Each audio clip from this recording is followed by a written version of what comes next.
ಗುರುಭ್ಯೋ ನಮಾರಿ ಓಂ ಪೂಜ್ಯಾಯ ರಾಘವೇಂದ್ರಾಯ ಸತ್ಯಧರ್ಮರತಾಯ ಚ ಭಜತಾಂ ಕಲ್ಪವೃಕ್ಷಾಯ ನಮತಾಂ ಕಾಮಧೇನವೇ. ಸಮಸ್ತ ಶ್ರೀ ಸರಳ ಪರಿಹಾರ ಜ್ಯೋತಿಷಾಲಯ ಸದಸ್ಯರೆಲ್ಲರಿಗೂ ಈ ನಿಮ್ಮ ರಾಘವೇಂದ್ರ ಹರಿತ ಸಗುರುಜಿ ಮಾಡುವ ನಮಸ್ಕಾರಗಳು. ಜುಲೈ ತಿಂಗಳ 4ನೇ ವಾರದ ಸಾಪ್ತಾಹಿಕ ಭವಿಷ್ಯದಲ್ಲಿ 3ನೇ ರಾಶಿಯಾಗಿರ್ತಕ್ಕಂತಹ ಮಿಥುನ ರಾಶಿಯವರಿಗೆ ಈ ಒಂದು 4ನೇ ವಾರ ಅನುಕೂಲತೆ ಏನು, ಅನಾನುಕೂಲತೆ ಏನು ಹಾಗೂ ಪರಿಹಾರಗಳು ಯಾವ ರೀತಿಯಲ್ಲಿ ಇರುತ್ತೆ ಎಂಬುದನ್ನು ತಡ ಮಾಡದೆ ನೋಡ್ಕೊಳ್ಳೋಣ ಬನ್ನಿ. ಮೊದಲನೇದಾಗಿ ಮಿಥುನ ರಾಶಿಯಲ್ಲಿ ಬರ್ತಕ್ಕಂತಹ ನಕ್ಷತ್ರಗಳು ನೋಡೋದಾದರೆ ಮೃಗಶಿರ ನಕ್ಷತ್ರ, ಆರಿದ್ರ ನಕ್ಷತ್ರ ಹಾಗೂ ಪುನರ್ವಸು ನಕ್ಷತ್ರ. ಪುನರ್ವಸು ನಕ್ಷತ್ರದ ಬಗ್ಗೆ ನೀವು ತಿಳಿಸ್ಕೊಟ್ಟಿಲ್ಲ ಗುರುಗಳೇ ಅಂತ ತುಂಬ ಜನ ಕೋಪದಿಂದ ಇದ್ದೀರಾ, ಅರ್ಥ ಆಗುತ್ತೆ. ಈ ವಾರ ಖಂಡಿತವಾಗಿ ನಿಮಗೆ ತಿಳಿಸ್ಕೊಡಲಾಗುತ್ತೆ. ಏಕೆಂದರೆ ಪುನರ್ವಸು ನಕ್ಷತ್ರದ ಬಗ್ಗೆ ಹೇಳೋದಾದರೆ ತುಂಬ ಇದೆ. ಅದು ವಿಶೇಷವಾದ ನಕ್ಷತ್ರ. ಅದಕ್ಕೆ ಸರಿಯಾದ ರೀತಿಯಲ್ಲಿ ಸರಿಯಾದ ಸಮಯಕ್ಕೆ ನಿಮಗೆ ತಲುಪುತ್ತೆ ಅಂತ ನಾನು ಗ್ಯಾರಂಟಿ ಕೊಡ್ಬೋದು. ಸೊ 1-2 ದಿನ ಲೇಟ್ ಆಗಿಬಿದ್ರೂ ಲೇಟೆಸ್ಟಾಗಿ ನಿಮಗೆ ಸಿಗುವಂಥದ್ದಾಗುತ್ತೆ ಅಂತಲೇ ಹೇಳ್ಬೋದು. ಬನ್ನಿ, ಈ ಒಂದು 4ನೇ ವಾರದ ಭವಿಷ್ಯ ಮಿಥುನ ರಾಶಿಯವರಿಗೆ ಹೇಗಿದೆ ಅಂತಲೇ ಒಂದು ಈ ವಾರ ನಿಮ್ಮಲ್ಲಿ ಕೆಲವು ಬದಲಾವಣೆಗಳು ಕಂಡು ಬರ್ತಾ ಇದೆ. ಒಂದು ಮಾತಿನಲ್ಲಿ, ಒಂದು ಕಾರ್ಯದಲ್ಲಿ, ಇನ್ನೊಂದು ನಿಮ್ಮ ಆಲೋಚನೆಯಲ್ಲಿ. ಈ ಮೂರು ಒಂದು ಬದಲಾವಣೆ ಹೇಗಿರುತ್ತಂದರೆ ನಿಮ್ಮನ್ನು ಎಲ್ಲೋ ಒಂದು ಸಿಂಹಾಸನದಲ್ಲಿ ಕೂಡಿಸಿದಂಗೆ ಇರುತ್ತೆ ಅನುಭವ. ಅಂದರೆ ಒಂದು ಚೇರ್ ಇರುತ್ತಲ್ಲ, ಎಕ್ಸಿಕ್ಯೂಟಿವ್ ಚೇರ್ ಅನ್ಬೋದು, ಅಥವಾ ಒಂದು ಏನೋ ವಿಶೇಷವಾದ ಆಸನ ಅಂತಲೇ ಹೇಳ್ಬೋದು. ಆ ಆಸನದಲ್ಲಿ ಆರಾಮವಾಗಿ ಕೂಡಿಸಿದಂಗೆ ಇರುತ್ತೆ. ಅಂದರೆ ಯಾರೋ ಎತ್ತಿ ಹಿಂಗೆ ಕೂಡಿಸಿದಂಗೆ ಇರುತ್ತೆ. ಈ 3 ಚೇಂಜಸ್ ಮಾಡ್ಕೊಂಡಿರೋದು. ಅದರಲ್ಲೂ ಕಮ್ಯುನಿಕೇಷನ್ ಅಂದರೆ ಮಾತುಗಾರಿಕೆಯಲ್ಲಿ ಎಲ್ಲಿಲ್ಲದ ಬದಲಾವಣೆ, ನಿಮಗೆ ತುಂಬ ಬದಲಾವಣೆ. ಅದು ಇಷ್ಟು ದಿನ ಇತ್ತು, ಆದರೂ ಅದಕ್ಕೆ ನೀವು ಯಾಕೋ ಪ್ರಯತ್ನ ಪಡ್ತಾ ಇರಲಿಲ್ಲ. ಈ ವಾರ ಅದಕ್ಕೆ ಎಲ್ಲೋ ಒಂದಿಷ್ಟು ಇಲ್ಲ, ಹೀಗಿದ್ದರೆ ಸರಿ ಹೋಗಲ್ಲ, ಸ್ವಲ್ಪ ಬದಲಾವಣೆ ನಾನು ಮಾಡ್ಕೋಬೇಕು ಅನ್ನೋ ಒಂದು ಆತ್ಮಸಾಕ್ಷಿ, ಆತ್ಮಧೈರ್ಯ, ಆತ್ಮಚಿಂತನೆ ಅಂತೀವಲ್ಲ, ಅದು ಚೆನ್ನಾಗಿ ಮೂಡಿ ಬರ್ತಾ ಇದೆ ಈ ಮಿಥುನ ರಾಶಿಯವರಿಗೆ ಅಂತಲೇ ಹೇಳ್ಬೋದು. ಅಂದರೆ 4ನೇ ವಾರದಲ್ಲಿ 3ನೇ ವಾರದಲ್ಲಿ ಸಿಕ್ಕಾಪಟ್ಟೆ ಪಾಠ ಕಲ್ತಿದ್ದೀರಾ.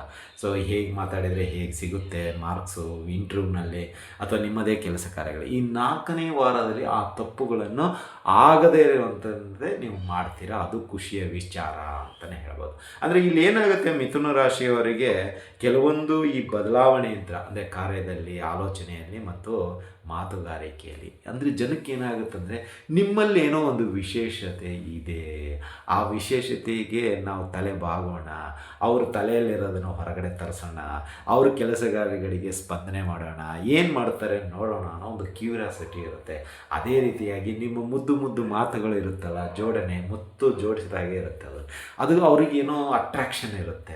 ಅಯ್ಯೋ ಎಷ್ಟು ಚೆನ್ನಾಗಿ ಮಾತಾಡ್ತಾ ಇದ್ದಾರೆ ಇವರು ಅಂತೇಳಿ. ಹಾಗಾಗಿ ಇಲ್ಲಿ ಏನಾಗೋಗ್ಬಿಡುತ್ತೆ, ನಿಮ್ಮ ಮಾತು, ನಿಮ್ಮ ಕಾರ್ಯ, ನಿಮ್ಮ ಆಲೋಚನೆ ತುಂಬ ಅದ್ಭುತವಾಗಿ ಈ 4ನೇ ವಾರ ರಿಸಲ್ಟ್ ಕೊಡುವಂಥದ್ದಾಗುತ್ತೆ ಅಂತಲೇ ಹೇಳ್ಬೋದು. ಇನ್ನು 2ನೇ ವಿಷಯಕ್ಕೆ ಬರೋದಾದರೆ, ಈ ಒಂದು ಸಮಯದಲ್ಲಿ ಅಂದರೆ ಈ 4ನೇ ವಾರದಲ್ಲಿ ಮಿಥುನ ರಾಶಿಯವರಿಗೆ ಹೇಗಿರುತ್ತಂದರೆ ಒಂದಿಷ್ಟು ಏನಂತೀರ, ದೂರದ ಒಂದು ವಿಚಾರಗಳನ್ನು ನೀವು ಕೂತಲ್ಲೇ ಕ್ಯಾಲ್ಕುಲೇಷನ್ ಆಗ್ತೀರಾ. ಅಂದರೆ ಈಗ ಎಲ್ಲೋ ನೀವು ಬೆಂಗಳೂರಲ್ಲಿ ಇದ್ದವರು ಮಂಗಳೂರು ಕಟೀಲ ಪರಮೇಶ್ವರಿ ದೇವಿಯನ್ನು ಅಥವಾ ಮಂಗಳೂರಲ್ಲಿರ್ತಕ್ಕಂತಹ ಮಂಗಳಾದೇವಿಯನ್ನು ನಾನು ದರ್ಶನ ಹೇಗೆ ಮಾಡೋದು ಅಂತ ಕ್ಯಾಲ್ಕುಲೇಷನ್ ಬೆಂಗಳೂರಲ್ಲಿ ಆಗ್ತಾಯಿದ್ದೀರ. ಅಂದರೆ ಆಲೋಚನೆ 5 ಕಿಲೋಮೀಟರ್ ದೂರ ಇರುವಂಥದ್ದಕ್ಕೆ ಆಲೋಚನೆ ಮಾಡ್ತಾಯಿದ್ದೀರ. ಅಂದರೆ ಭವಿಷ್ಯತ್ ಕಾಲದ ವಿಷಯವಾಗಿ ನೀವು ಈ ವಾರ ತುಂಬ ತರ್ಕಬದ್ಧವಾಗಿ, ನ್ಯಾಯಯುತವಾಗಿ ನಾನು ಹೇಗಿರಬೇಕು ಮುಂದೆ ಅನ್ನೋ ಒಂದು ಮಟ್ಟಕ್ಕೆ ಕೂತ್ಕೊಳ್ತೀರಾ. ಅದು ಖುಷಿಯ ವಿಚಾರ. ಇಷ್ಟು ದಿನ ಇಲ್ಲ ಅಂತಲ್ಲ, ಇತ್ತು, ಆದರೆ ಕ್ರಮಬದ್ಧವಾಗಿರಲಿಲ್ಲ, ಅಂದರೆ ನಿಯತ್ತಾಗಿರಲಿಲ್ಲ. ಎಲ್ಲೋ ಸುಮ್ಮನೆ ಕಾಟಾಚಾರಕ್ಕೆ ಏನೋ ಒಂದು ಪ್ಲ್ಯಾನ್ ಮಾಡ್ತಿದ್ರೆ ಅದನ್ನು ಒಂದು 10 ಸತ ಗೀಸ್ತಿದ್ರೆ ಆಮೇಲೆ ಈ ಲವ್ ಲೆಟ್ರ್ ಬರೋದಂಗೆ ಹಿಂಗೆ ಮಾಡಿ ಬಿಸಾಕ್ಬಿಡ್ತಿದ್ರೆ, ಇದು ಫಾರ್ಮ್ಯಾಟ್ ಸರಿ ಇಲ್ಲ, ಅಥವಾ ಈ ಕಂಟೆಂಟ್ ಸರಿ ಇಲ್ಲ, ಅಥವಾ ಈ ವರ್ಡ್ಸ್ ಸರಿ ಇಲ್ಲ, ಹಾಗೆ ಹೀಗೆ. ಏಕೆಂದರೆ ನೀವೇ ಮಾಸ್ಟ್ರು, ನೀವೇ ಸ್ಟೂಡೆಂಟ್ಸು. ಈ ಮಿಥುನ ರಾಶಿಯವರು ಹಾಗೆ, ಅವರೇ ಮೇಸ್ಟ್ರು, ಅವರೇ ಸ್ಟೂಡೆಂಟ್ಸು, ಅವರೇ ಪ್ಯೂನು, ಲಾಸ್ಟ್ ಅವರೇ ಎತ್ತಿ ಹಾಕಬೇಕು. ಯಾಕಂದರೆ ಬೇರೆಯವ್ರು ಬರಲ್ಲ. ಯಾಕೆಂದರೆ ಅವರು ಕಸ ಹಾಕಿದ್ದಾರೆ, ಬೇರೆಯವ್ರು ಯಾಕೆ ಎತ್ತಿ ಹಾಕ್ತಾರೆ. ಯಾಕಂದರೆ ಇವರು ಆ ಕ್ವಶನ್ ಅವ್ರಿಗೆ ಕೇಳಿರ್ತಾರೆ, ನೀನು ಹಾಕಿರ್ತೀನಿ, ನೀ ಎತ್ತು, ನಾನು ಹಾಕಿರ್ಲಿ ಅಂತ. ಇದು ರಿವರ್ಸ್ ಅವರಿಗೆ ಹೊಡೆಯುತ್ತೆ. ಮತ್ತು ಮಿಥುನ್ ರಾಶಿಯವ್ರದ್ದು ಇದೇ ಕಿರಿಕಿರಿ. ಅಂದರೆ ಇವ್ರು ಏನು ಮಾಡಿಬಿಡ್ತಾರೆ, ಬಾಯಿ ತಪ್ಪಿನೋ ಏನೋ ಒಂದು ಮತ್ತೆ ಹೇಳ್ಬಿಡ್ತಾರೆ ಟಕ್ ಅಂತ. ಬಟ್ ಅವ್ರು ಅದು ಲಾಕ್ ಆಗಿರ್ತಾರೆ ಎದುರಾಳಿ, ಇಲ್ಲ ಅಂತ ನಾನು ಹೇಳಲ್ಲ. ಬಟ್ ನೆಕ್ಸ್ಟ್ ವರ್ಷನ್ ಇವ್ರು ಲಾಕ್ ಆಗ್ತಾರೆ. ಇರಲಿ, ಇಲ್ಲಿ ಏನಾಗ್ಬಿಡುತ್ತಂದರೆ ನಿಮ್ಮ ಒಂದು ಫ್ಯೂಚರಿಗೆ ಸಂಬಂಧಪಟ್ಟಂತೆ ಒಂದಿಷ್ಟು ಪ್ಲ್ಯಾನ್ ಮಾಡ್ಕೊಳ್ತೀರಾ, ಒಂದಿಷ್ಟು ದುಡ್ಡನ್ನು ಉಳಿಸ್ಲಿಕ್ಕೆ ಏನು ಪ್ರಯತ್ನ ಮಾಡಬೇಕು ಅದಕ್ಕೆ ಪ್ರಯತ್ನ ಈ 4ನೇ ವಾರದಲ್ಲಿ ಪ್ರಾರಂಭವಾಗುತ್ತೆ. ಏನೋ ಸಣ್ಣ ಸಣ್ಣ ಉಳಿತಾಯಕ್ಕೆ ಕೈ ಹಾಕ್ತೀರಾ. ಒಂದಿಷ್ಟು LIC ಆಗಿರ್ಬೋದು, ಪೋಸ್ಟ್ ಆಫೀಸ್ ಆಗಿರ್ಬೋದು, ಇನ್ಶೂರೆನ್ಸ್ ಆಗಿರ್ಬೋದು, ಅಥವಾ ಮಕ್ಕಳಿಗೋಸ್ಕರ ಭವಿಷ್ಯಕ್ಕಾಗಿ ಏನಾದರೂ ಒಂದಿಷ್ಟು ದುಡ್ಡುಗಳನ್ನು ಸೇವ್ ಮಾಡುವಂಥದ್ದಾಗಿರ್ಬೋದು, ಅಥವಾ ಇನ್ನಿತರ ಒಂದಿಷ್ಟು ನಿಮ್ಮ ವೈಯಕ್ತಿಕವಾಗಿ ಎಲ್ಲೋ ಒಂದಿಷ್ಟು ದುಶ್ಚಟಗಳು ಇದ್ದವು, ಅದಕ್ಕೆ ಕಡಿವಾಣ ಹಾಕಿ ಆ ದುಡ್ಡನ್ನು ಈ ಕಡೆ ಇನ್ವೆಸ್ಟ್ಮೆಂಟ್ ಮಾಡೋಣ ಅನ್ನೋದು ಅದೇ ಹೇಳ್ತೀನಲ್ಲ, ಯೋಚನೆ ಅದು ತುಂಬ ವರ್ಕೌಟ್ ಆಗುತ್ತೆ ಈ 4ನೇ ವಾರದಲ್ಲಿ. ಅಂದರೆ ತುಂಬ ದೂರದೃಷ್ಟಿ, ಅಂದರೆ ಅಡ್ವಾನ್ಸ್ಡ್ ಥಿಂಕಿಂಗ್ ಅಂತೀವಿ ಅದಕ್ಕೆ, ಅದು ತುಂಬ ಚೆನ್ನಾಗಿ ನಿಮಗೆ ಈ 4ನೇ ವಾರದಲ್ಲಿ ಕೂತ್ಕೊಳ್ತಾ ಇದೆ. ಖಂಡಿತವಾಗಿ ಮಿಥುನ ರಾಶಿಯವರು ತಪ್ಪಿಸ್ಕೊಳ್ಳಿಕ್ಕೆ ಹೋಗಬೇಡಿ. ಯಾಕೆಂದರೆ ಇಂಥ ಅಪಾರ್ಚುನಿಟಿ ಸಿಗೋದು ನಿಮಗೆ ತುಂಬ ಕಡಿಮೆ, ರೇರು. ಅದು ಕೂಡ ಈ ವಾರದಲ್ಲಿ, ಅದು ಕರೆಕ್ಟಾಗಿ ನಿಮಗೆ ಇನ್ನೇನು ಶ್ರಾವಣ ಮಾಸ ಬರೋ ಒಂದು ಟೈಮಲ್ಲಿ ಬರ್ತಾ ಇದೆ. ಅದು ತುಂಬ ಖುಷಿಯ ವಿಚಾರ. ಏಕೆಂದರೆ ಆಷಾಢದಲ್ಲಿ ನೀವು ಮಾಡಿರ್ತಕ್ಕಂಥ ಶ್ರದ್ಧಾ ಭಕ್ತಿ ಪೂಜೆ ಪುನಸ್ಕಾರಗಳು ಕೊನೆ ಎಂಡಲ್ಲಿ, ಇನ್ನು ನಾಳೆ 24ಕ್ಕೆ ಅಮಾವಾಸ್ಯೆ ಇದೆ, ಆ ಅಮಾವಾಸ್ಯಕ್ಕಿಂತ ಮುಂಚಿತವಾಗಿ ರಿಸಲ್ಟ್ ಬರ್ತಾ ಇದೆ ನೋಡಿ. ಒಂದು 15 ದಿನ ಪೂಜೆ ಮಾಡಿದ್ದಕ್ಕೆ ಅಥವಾ ಒಂದು 20 ದಿನ ಪೂಜೆ ಮಾಡಿದ್ದಕ್ಕೆ ದೇವರು ಎಷ್ಟು ನಿಮಗೆ ಫಲ ಕೊಡ್ತಾ ಇದ್ದಾನೆ. ಪೂಜೆ ಮಾಡಿದ್ದಕ್ಕೆ ದೇವರು ಯಾವತ್ತಿಗೂ ನಮಗೆ ಮೋಸ ಮಾಡೋದಿಲ್ಲ. ಆದರೆ ಒಂದೇ ಶ್ರದ್ಧಾ ಭಕ್ತಿ ಇರಬೇಕು. ನೀವು ಎಷ್ಟು ಭಕ್ತಿಪೂರ್ವಕವಾಗಿ ದೇವರ ಹತ್ರ ಶರಣಾಗ್ತಿರೋ ಅಷ್ಟು ನಿಮಗೆ ಒಳ್ಳೆಯ ರಿಸಲ್ಟು ಖಂಡಿತವಾಗಿ ನಿಮಗೆ ತಲುಪಿಸ್ತಾನೆ ಅಂತಲೇ ಹೇಳ್ಬೋದು. ಸೊ ಈಗ ನಿಮಗೆ ಈ 4ನೇ ವಾರದಲ್ಲಿ ಆ ದೇವರ ಕೃಪಕಟಾಕ್ಷದಿಂದ ಸಕಲ ಕಾರ್ಯಗಳು ಯಶಸ್ವಿ ಆಗುವ ರೀತಿಯಲ್ಲಿ ನಿಮಗೆ ಅನುಭವಕ್ಕೆ ಬರ್ತಾ ಇರುತ್ತೆ. ದಯವಿಟ್ಟು ನೀವು 4ನೇ ವಾರ ಈಗ ಪ್ರಾರಂಭ ಆಗ್ತಾ ಇದೆ, ನಾಳೆ ಯಂತ್ರ ನಿಮಗೆ ಗುರುವಾರನೋ ಶುಕ್ರವಾರ ಇದರ ರಿಸಲ್ಟು ಸಿಗುತ್ತೆ. ಕಮೆಂಟ್ ಬಾಕ್ಸಲ್ಲಿ ಹಾಕಿ, ಸಿಕ್ಕಿದೆಯೋ ಇಲ್ವೋ. ಈಗ ಬೇಡ, ನೀವು ಗುರುವಾರ ಶುಕ್ರವಾರ ಏನೋ ಒಂದು ಕಮೆಂಟ್ ಹಾಕಿ, ಇಲ್ಲ ಗುರುಗಳೇ ಹಿಂಗಾಯಿತು ಆದರೂ ಹಾಕಿ, ಆಗಿಲ್ಲ ಅಂತಾದರೂ ಹಾಕಿ. ಅದು ಒಂದು ನಿಮಗೆ ಆಗಿದೆ ಅಂದರೆ ನೀವು ಇದೇ ರಾಶಿಯವರು, ಇದೇ ನಕ್ಷತ್ರದವರು. ಆಗಿಲ್ಲ ಅಂದರೆ ತಪ್ಪಿನ ಅಭಿಪ್ರಾಯದಿಂದ ಈ ರಾಶಿಗೆ ನೀವು ಸೇರಿಕೊಂಡಿದ್ದೀರಾ. ಒಮ್ಮೆ ನಿಮ್ಮ ಜಾತಕವನ್ನು ನೋಡಿಕೊಳ್ಳಿ, ಇದೇ ನನ್ನ ರಾಶಿನ ಹೌದಾ ಅಲ್ಲ ಅಂತ ಅಷ್ಟೇ. ಇನ್ನು 3ನೇ ಒಂದು ವಿಷಯಕ್ಕೆ ಬರೋದಾದರೆ ನಿದ್ದೆ. ಯಾಕೋ ಇತ್ತೀಚೆಗೆ ನಿದ್ದೆ ಮಾಡಲಿಕ್ಕೆ ಆಗ್ತಾ ಇಲ್ಲ ಮಿಥುನ ರಾಶಿಯವರಿಗೆ, ಯಾಕೆ ಅಂತ ಕ್ವಶನ್ ಮಾರ್ಕ್. ಯಾಕೆಂದರೆ ಸುಮಾರು ಜನರಿಗೆ ನಿದ್ದೆ ಬರ್ತಾ ಇಲ್ಲ ಮಿಥುನ ರಾಶಿಯವರಿಗೆ. ಯಾಕೆ ಅಂತ ಹೇಳೋದಾದರೆ ಕೆಲಸದ ಒತ್ತಡ. ಅಂದರೆ ನಿಮಗೆ ರೆಸ್ಪಾನ್ಸಿಬಿಲಿಟಿ ಜಾಸ್ತಿ ಆಗಿದೆ ಈ ಜುಲೈಯಲ್ಲಿ. ತುಂಬ ರೆಸ್ಪಾನ್ಸಿಬಿಲಿಟಿ ತೊಗೊಂಡಿದ್ದೀರಾ, ತುಂಬ ಖುಷಿಯ ವಿಚಾರ. ಯಾಕೆಂದರೆ ಒಳ್ಳೊಳ್ಳೆ ಆಫೀಸಲ್ಲಿ ಹೊಸದಾಗಿ ಜಾಯ್ನ್ ಆಗಿರ್ಬೋದು, ಹಳಬರಾಗಿರ್ಬೋದು, ಅಥವಾ ಬಿಸ್ನೆಸ್ಸಲ್ಲಿ ತೊಡಗಿಕೊಂಡಂಥವ್ರಾಗಿರ್ಬೋದು, ಅಥವಾ ನಿಮ್ಮದೇ ಆದಂಥ ಧಾರ್ಮಿಕ ಚಟುವಟಿಕೆಗಳಲ್ಲಿ ಕೆಲಸ ಮಾಡ್ತಕ್ಕಂಥವ್ರಾಗಿರ್ಬೋದು, ಕೈಗಾರಿಕಾ ಕ್ಷೇತ್ರಗಳಲ್ಲಿರುವಂಥವರಾಗಿರ್ಬೋದು, ರಾಜಕೀಯ ಕ್ಷೇತ್ರದಲ್ಲಿರುವಂಥವರಾಗಿರ್ಬೋದು, ಯಾರೇ ಆಗಿರಲಿ ನಿಮಗೆ ನಿಮ್ಮದೇ ಆದಂಥ ಒಂದಿಷ್ಟು ಜವಾಬ್ದಾರಿಗಳನ್ನು ಕೊಟ್ಟಿರ್ತಾರೆ. ಆ ಜವಾಬ್ದಾರಿಗಳ ಜೊತೆಗೆ ಹೆಚ್ಚಿನ ಜವಾಬ್ದಾರಿಯನ್ನು ಕೂಡ ಈ ಜುಲೈ ತಿಂಗಳಲ್ಲಿ ತೆಗೆದುಕೊಂಡಿದ್ದೀರಾ. ಅದಕ್ಕಾಗಿ ನಿದ್ದೆ ಬರ್ತಾ ಇಲ್ಲ. ಅಂದರೆ ಆ ಜವಾಬ್ದಾರಿ ನಿಮ್ಮನ್ನು ಮಲಗಿಸಲು ಬಿಡ್ತಾ ಇಲ್ಲ. ಯಾಕೆಂದರೆ ಅದು ಈ ನಾಲ್ಕು ಕೊಡೋದಂಗೆ ಹೊಡಿತಾ ಇದೆ. ಕೆಲಸ ಇದೆ, ಎದ್ದೇಳೋ, ನೀ ಯಾರು ಮಾಡ್ತಾರೆ, ನೀ ಮಾಡ್ತೀಯಾ, ಇನ್ನು ನಾನು ಮಾಡಲಾ ಅಂತ ಕೇಳುತ್ತದು ಮನಸ್ಸು. ಅವಾಗ ಏನಾಗುತ್ತೆ, ಥಟ್ ಅಂತ ಎದ್ದು ಬಿಡ್ತೀರಾ. ಮತ್ತು ಆ ಕೆಲಸ ಕಂಪ್ಲೀಟ್ ಮಾಡಲಿಕ್ಕೆ ಟೈಮ್ ತಗೊಳುತ್ತೆ. ಅಷ್ಟೊತ್ತಿಗೆ ಆ ನಿದ್ದೆ ಹಾರು ಹೋಗಿಬಿಟ್ಟಿರುತ್ತೆ. ಆಮೇಲೆ ಮತ್ತೆ ಸುಮ್ಮನೆ ಅದೇ ಮೊಬೈಲು, ಅದೇ ಗುರೂಜಿ, ಅದೇ ಫ್ರೆಂಡು, ಮನೆ ರಿಪೀಟ್ ಕೇಳ್ತಾ ಮತ್ತು ಅಂದರೆ ಇಲ್ಲಿ ಏನಾಗುತ್ತೆ ಅಂದರೆ ನೀವು ಹಳೆಯದನ್ನು ಮತ್ತೆ ಓದ್ತೀರಾ, ಬರಿತೀರಾ, ಕೇಳ್ತೀರಾ ಅಂತಲೇ ಅರ್ಥ ಇಲ್ಲ. ಅಂದರೆ ನಿದ್ದೆ ಸ್ವಲ್ಪ ಕಡಿಮೆ ಈ ವಾರ. ಸ್ವಲ್ಪ ರಾತ್ರಿಯಲ್ಲೂ ಎದ್ದು ಕೊಡುವಂಥದ್ದಾಗ್ಬೋದು, ಅಥವಾ ಬೆಳಿಗ್ಗೆ ಲೇಟಾಗಿ ಹೇಳ್ಬೋದು. ಸೊ ಇವೆರಡು ಆಪ್ಷನ್ ಇದೆ. ಸ್ವಲ್ಪ ಇದ್ರ ಬಗ್ಗೆ ಆದಷ್ಟು ಕೆಲಸ ಒತ್ತಡ ಇದ್ದರೆ ಒಬ್ಬರು ಸಹಾಯ ತಗೊಂಡು ನಿಭಾಯಿಸಿದ್ರೆ ತುಂಬ ಒಳ್ಳೆಯದು. ಯಾಕೆಂದರೆ ನಿಮ್ಮ ಬಗ್ಗೆ ನಾನು ಜಾಸ್ತಿ ಹೇಳ್ತಾ ಇದ್ದೀನಿ ಅಂತ ತುಂಬ ಕಂಪ್ಲೇಂಟ್ ಬರ್ತಾಯಿದೆ. ಮಿಥುನ ರಾಶಿಯವ್ರನ್ನೇ ನೀವು ಜಾಸ್ತಿ ಕೇರ್ ತಗೊಳ್ತಾ ಇದ್ದೀರಾ, ಬೇರೆ ರಾಶಿ ನಿಮ್ಗೆ ಕಾಣಿಸ್ತಾನೆ ಇಲ್ಲ ಅಂತ ಒಬ್ಬರು ಇಷ್ಟು ಉದ್ದ ವಾಟ್ಸಪ್ಪಲ್ಲಿ ನನಗೆ ಮೆಸೇಜ್ ಹಾಕಿದ್ದಾರೆ. ಬಟ್ ಏನು ಮಾಡೋದು, ಯಾಕೆಂದರೆ ಮಿಥುನ ರಾಶಿಯವರ ಕಷ್ಟ ಅಷ್ಟಿತ್ತು. ಹಾಗಾಗಿ ಅವ್ರನ್ನ ಮೊದಲನೇ ಪ್ರಾಶಸ್ತ್ಯ ತಗೊಂಡೆ. ಇರಲಿ, ಮುಂದಿನ ದಿನಗಳಲ್ಲಿ ಬೇರೆ ರಾಶಿಗಳನ್ನು ಹೇಳ್ತೀನಿ ಅಂದರೆ ಆ ಪಾರ್ಟಿ ಒಪ್ತಾ ಇಲ್ಲ. ಇಲ್ಲ ನೀವು ಅಷ್ಟು ಅದೇನೋ ತಂದೆ ಜವಾಬ್ದಾರಿ ತೊಗೊಂಡಂಗೆ ನೀವೇನು ಮಿಥುನ ರಾಶಿನ ಕಾಂಟ್ರಾಕ್ಟ್ ತೊಗೊಂಡಿರೋ ರೀತಿಯಲ್ಲಿ ಕಾಣ್ತಾ ಇದೆ ಅಂತೆ. ಪಾಪ ಅವ್ರದ್ದೇ ಆದಂಥ ಇದರಲ್ಲಿ ಹಾಕಿದ್ದಾರೆ ಕೊನೆಯಲ್ಲಿ, ಕ್ಷಮಿಸಿ ಗುರುಗಳೇ, ಯಾಕೋ ನನಗೆ ಇದು ಬರಿಬೇಕು ಅನ್ನಿಸ್ತು, ನಿಮಗೆ ಕಳಿಸ್ಕೊಟ್ಟಿದ್ದೀನಿ, ಅನ್ಯಥಾ ತಪ್ಪು ಭಾವಿಸಬೇಡಿ, ನನ್ನ ರಾಶಿಯನ್ನು ಮುಂದಿನ ದಿನಗಳಲ್ಲಿ ಇದೇ ರೀತಿ ಇದೇ ಒಂದು ಮೆಥೇಡಲ್ಲಿ ತಿಳಿಸ್ಕೊಡಿ ಅಂತ ಹೇಳಿದ್ದಾರೆ. ಸರಿ ಅಂತ ಒಪ್ಕೊಂಡಿದ್ದೀನಿ. ಅವರು ಅದೇ ಒಂದರ ಏನಾಗುತ್ತಂದರೆ ಇಲ್ಲಿ ಕ್ಯೂರಿಯಾಸಿಟಿ ಇರುತ್ತೆ, ನನ್ನ ರಾಶಿನೂ ಹೇಗಿರುತ್ತೆ ಅನ್ನೋದು. ಇರಲಿ, ಸಂತೋಷ.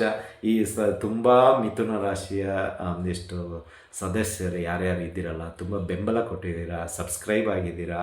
ಹೀಗಾಗಿ ನನಗೆ ಯಾಕೋ ನಿಮ್ಮ ಬಗ್ಗೆ ಒಂದಿಷ್ಟು ತಿಳಿಸ್ಬೇಕು, ಕಷ್ಟದಲ್ಲಿರೋರನ್ನ ಮೇಲೆ ಎತ್ತಬೇಕು ಹಾಗೂ ಮಾರ್ಗದರ್ಶನ ಮಾಡಬೇಕು ಅಂತ ಅನ್ನಿಸ್ತು. ಹಾಗಾಗಿ ಮಾಡಿದ್ದೀನಿ. ಇಲ್ಲಿ ಯಾವುದೇ ರೀತಿ ಬೇರೆ ಏನೋ ಇಲ್ಲ, ಅವರಿಗೂ ಅದನ್ನೇ ತಿಳಿಸಿದ್ದೀನಿ. ಇಲ್ಲ ಸರ್ ಹೀಗಿತ್ತು ಹಾಗಾಗಿ ಮಾಡಿದ್ದೀವಿ, ಮುಂದಿನ ದಿನಗಳಲ್ಲಿ ನಿಮ್ಮ ರಾಶಿನ ತಿಳಿಸ್ಕೊಡ್ತೀನಿ ಅಂದಿದೆ. ಅವರು ಖುಷಿಯಾಗಿದ್ದಾರೆ, ಇಲ್ಲ ಅಂತಲ್ಲ. ಆದರೆ ಬೇಜಾರು ಯಾಕೆ ಆಗಿದ್ದೇನೆ, ಬರೀ ಮಿಥುನ ಅಂತದರಲ್ಲೇ ಇದ್ದೀರಾ ಅಂತ. ಇರಲಿ, ವಿಷಯಕ್ಕೆ ಬರೋಣ. ಇಲ್ಲಿ ಏನಾಗುತ್ತೆ ಅಂದರೆ ಈ ವಾರ ನಿಮಗೆ ಒಂದಿಷ್ಟು ಒಳ್ಳೆಯ ವಾತಾವರಣ ಸೃಷ್ಟಿಯಾಗಿರೋದ್ರಿಂದ ನಿಮ್ಮ ಕೆಲಸ ಮನ್ನಣೆಗಳಿಗೆ ಗೌರವ ಸನ್ಮಾನಗಳು ಸಿಗುವಂಥದ್ದಾಗುತ್ತೆ. ಹಾಗೂ ನೀವು ಎಲ್ಲರ ಬಾಯಲ್ಲಿ ಈ ವಾರ ಇರ್ತೀರ. ಅಂದರೆ ನಿಮ್ಮ ಹೆಸರು ತುಂಬ ಜನರ ಹತ್ರ ಓಡಾಡ್ತಾ ಇರುತ್ತೆ. ಸುತ್ತಮುತ್ತ ನಿಮ್ಮ ಫ್ಯಾಮ್ಲಿ, ನೀವು ನಗರ ಅಥವಾ ನಿಮ್ಮ ಏರಿಯಾ, ನಿಮ್ಮ ಒಂದು ವಾತಾವರಣದಲ್ಲಿ ಅದು ಓಡಾಡ್ತಾ ಇರುತ್ತೆ ಸುತ್ತಲೂ. ಓ ಇವರ ನೋಡಿದ್ದೀವಿ ತುಂಬ ಹಾರ್ಡ್ ವರ್ಕರ್, ತುಂಬ ಹೆಲ್ಪಿಂಗ್ ನೇಚರ್ ಇದೆ. ಆ ರೀತಿಯಲ್ಲಿ ಪಾಸಿಟಿವ್ ಆಗಿ ನಿಮ್ಮ ಬಗ್ಗೆ ಒಳ್ಳೆಯ ಅಭಿಪ್ರಾಯ ಹಂಚಿಕೊಳ್ತಾರೆ. ಅದು ಖುಷಿಯ ವಿಚಾರ ಅಂತ. ಒಟ್ಟಿನಲ್ಲಿ ಈ ವಾರ ಚೆನ್ನಾಗಿದೆ ಮಿಥುನ ರಾಶಿಯವರಿಗೆ, ತುಂಬ ಒಳ್ಳೆಯದಾಗಲಿ. ಆಮೇಲೆ ಒಂದು ಏನಂದರೆ ಅದೇ ನಿಮ್ಮ ಆರೋಗ್ಯದ ಬಗ್ಗೆ ಸ್ವಲ್ಪ ಗಮನ ಕೊಡಿ. ಏನೇ ಸಣ್ಣ ಪುಟ್ಟ ಬಂದ್ರೂ ನೆಗ್ಲೆನ್ಸಿ ಮಾಡಬೇಡಿ. ನಿಮ್ಮದೇ ಆದಂಥ ಫ್ಯಾಮಿಲಿ ಡಾಕ್ಟರ್ ಹತ್ರ ಹೋಗಿ ತೋರಿಸಿ. ಒಂದು 100 ರೂಪಾಯಿ ಹೋದ್ರೆ ಹೋಯ್ತು. ಆದರೆ ಆ 100 ರೂಪಾಯಿಗೋಸ್ಕರ 1000 ರೂಪಾಯಿ ಕಳ್ಕೊಳ್ಳೋದು ಯಾಕೆ?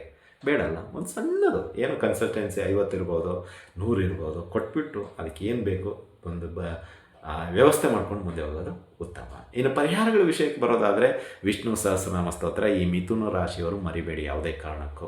ಯಾರು ಹೇಗೆ ಏನೇ ಬೇರೆ ಪರಿಹಾರ ನೀವು ಇನ್ನೊಂದು ಗುರುಜಿನೂ ಫಾಲೋಅಪ್ ಮಾಡ್ತಾ ಇದ್ರೂ ಸಂತೋಷ.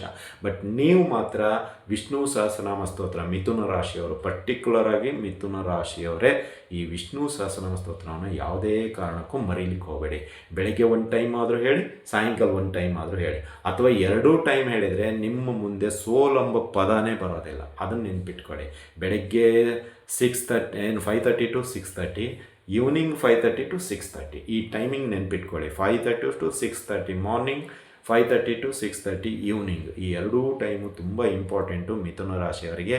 ಅದರಲ್ಲೂ ಈ ವಿಷ್ಣು ಸಹಸ್ರನಾಮ ಸ್ತೋತ್ರ ಹೇಳಲಿಕ್ಕೆ ನೀವು ಯಾರು ಪಠಣೆ ಮಾಡ್ತಿದ್ದೀರೋ ನಿಮಗೆ ಕಷ್ಟ ಅಂಬೋದೇ ಇಲ್ಲ. ಅದು ಎಲ್ಲ ಕ್ರಮೇಣ ಕಡಿಮೆ ಆಗ್ತಾ ಬರುತ್ತೆ. ನೋಡಿ, ಪ್ರಯತ್ನ ಮಾಡಿ ನೋಡಿ. ಏನು ಪ್ರಯತ್ನ ಮಾಡಲಾರ್ದೆ ಗುರುಗಳೇ ನನಗೇನು ಆಗ್ತಾಯಿಲ್ಲ, ನಾನು ಇದ್ದಂಗೆ ಇದ್ದೀನಿ, ನಾನು ಕಷ್ಟನೇ ಮುಗಿತಾ ಇಲ್ಲ ಅಂತ ಹೇಳಿದ್ರೆ ಯಾರು ಏನು ಕಷ್ಟಪಟ್ಟರೆ ಖಂಡಿತವಾಗಿ ಲಾಭ ಇದೆ, ಇಲ್ಲ ಅಂತ ಯಾರು ಹೇಳಲ್ಲ. ಕಷ್ಟಪಡದೇ ಇದ್ದಾಗ ದೇವ್ರು ಏನು ಮಾಡ್ತಾನೆ, ನಾವು ಏನು ಮಾಡ್ತೀವಿ, ಅವ್ರು ಏನು ಮಾಡ್ತಾರೆ, ಯಾರು ಏನು ಮಾಡ್ತಾರೆ. ಇದಾಗಿತ್ತು. ಇನ್ನೊಂದು ಪರಿಹಾರ ಅಂತ ಹೇಳಿದರೆ ಈ ವಾರ ನೀವು ನಿಮ್ಮ ಕುಲದೇವರು ಯಾರಿದ್ದಾರೆ ಆದಷ್ಟು ಸಾಧ್ಯವಾದರೆ ದರ್ಶನ ಮಾಡ್ಕೊಂಡು ಬನ್ನಿ. ಇಲ್ಲ ಅಂದರೆ ಬೇರೆ ಒಂದು ಹತ್ತಿರದಲ್ಲಿರ್ತಕ್ಕಂಥದ್ದೇ ದೇವಸ್ಥಾನಕ್ಕೆ ಹೋಗಿ ಬನ್ನಿ. ಅದೇ ಕುಲದೇವರು ಇರ್ತಾರೆ. ಈಗ ಎಲ್ಲಮ್ಮ ಸೌದತ್ತಿಗೆ ಹೋಗ್ಲಿಕ್ಕಾಗಲ್ಲ, ಇಲ್ಲೇ ನಮ್ಮ ಸುತ್ತಮುತ್ತ ಎಲ್ಲಮ್ಮನ ದೇವಸ್ಥಾನ ಇರುತ್ತೆ. ಹಾಗಾಗಿ ಅಲ್ಲಿ ಹೋಗಿ ಒಂದು ಕುಂಕುಮಾರ್ಚನೆ ಮಾಡಿಸ್ಕೊಂಡು ಬನ್ನಿ ಆ ಕುಲದೇವರಿಗೆ, ಅಥವಾ ತುಳಸಿ ಅರ್ಚನೆ ಮಾಡಿಸ್ಕೊಂಡು ಬನ್ನಿ. ಇದರಿಂದ ಏನಾಗುತ್ತಂದರೆ ನಿಮಗೆ ಬರ್ತಕ್ಕಂತಹ ಈ ದಿನಗಳಲ್ಲಿ ಒಳ್ಳೆಯ ಅಭಿವೃದ್ಧಿ ಕಾಣುವಂಥದ್ದಾಗುತ್ತೆ ಅಂತಲೇ ಹೇಳ್ಬೋದು. ಇದಾಗಿತ್ತು ಮಿಥುನ ರಾಶಿಯವರ ಜುಲೈ ತಿಂಗಳ 4ನೇ ವಾರದ ಭವಿಷ್ಯ. ಒಳ್ಳೆಯದಾಗಲಿ. ಸಮಸ್ತ ಮಿಥುನ ರಾಶಿಯ ಸದಸ್ಯರಿಗೆ ಆ ವಿಷ್ಣು ಪರಮಾತ್ಮ ಆಯುರಾರೋಗ್ಯ ಭಾಗ್ಯಗಳನ್ನು ಕೊಟ್ಟು ಕಾಪಾಡಲಿ ಅಂತ ಪ್ರಾರ್ಥಿಸುತ್ತೇವೆ. ಇನ್ನೊಂದು, ಈ ಮಿಥುನ ರಾಶಿಯವರು ನಾಳೆಯ ದಿನ ಅಂದರೆ ಈ 21ನೇ ತಾರೀಕು ಕಾಮಿಕ ಏಕಾದಶಿ, ಕಾಮುದ ಏಕಾದಶಿ, ಆಷಾಢ ಏಕಾದಶಿ ಅಂತ ಬಂದಿದೆಯಲ್ಲ, ಬ್ರಾಹ್ಮಣರಿಗೆ ದವಸ ಧಾನ್ಯ, ಒಂದು ತುಳಸಿ ಸಸಿ ಹಾಗೂ ಯಥಾಭಕ್ತಿ ಯಥಾಶಕ್ತಿ ಒಂದಿಷ್ಟು ದಕ್ಷಿಣೆ ಅವರಿಗೆ ತಲುಪಿಸಿ ಅವರ ಒಂದು ಆಶೀರ್ವಾದ ತೆಗೆದುಕೊಳ್ಳಿ. ಇದರಿಂದ ಏನಾಗುತ್ತಂದರೆ ನಿಮಗೆ ಭವಿಷ್ಯತ್ ಕಾಲದಲ್ಲಿ ಏನೇ ತೊಂದರೆ ಇದ್ರೂ ಆ ಬ್ರಾಹ್ಮಣರ ಆಶೀರ್ವಾದ, ಅಂದರೆ ಇಲ್ಲಿ ಬ್ರಾಹ್ಮಣ ಅಂದರೆ ವಿಷ್ಣು ಪರಮಾತ್ಮ, ಆ ವಿಷ್ಣು ಪರಮಾತ್ಮನ ಅವತಾರದಲ್ಲಿ ಆ ಬ್ರಾಹ್ಮಣರು ನಿಮಗೆ ಆಶೀರ್ವಾದ ಮಾಡುವಂಥದ್ದಾಗುತ್ತೆ. ಇನ್ನು ನಿಮಗೆ ಕಷ್ಟ ಅಂಬೋದು ಬರದೇ ಇರೋನಿಗೆ ತಡಿತಾನೆ. ಅದು ಮಾತ್ರ ತುಂಬ ಅನುಕೂಲಕರವಾಗಿದೆ ಈ ಏಕಾದಶಿ.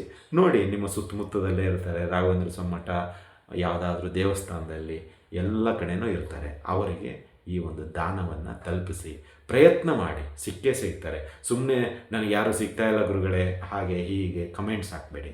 ಸಿಗ್ತಾರೆ, ಎಲ್ಲ ಕಡೆ ಇದ್ದಾರೆ ಬ್ರಾಹ್ಮಣರು, ಯಾರು ಎಲ್ಲೂ ಇಲ್ಲ ಅಂತಿಲ್ಲ, ಇರ್ತಾರೆ. ಯಾರು ಸಿಗದೇ ಇದ್ದರೆ ನಮಗೆ ಕೊಡಿ, ಏನು ತೊಂದರೆ ಇಲ್ಲ ಅಂತ ಹೇಳುತ್ತಾ ಇಲ್ಲಿಗೆ ವಿಷಯ ಮುಗಿಸ್ತಾ ಇದ್ದೀವಿ. ಶುಭವಾಗಲಿ, ಶುಭಮಸ್ತು, ಶುಭಂ ಭಯಾತ್, ಸರ್ವೇ ಜನಃ ಸುಖಿನೋ ಭವಂತು.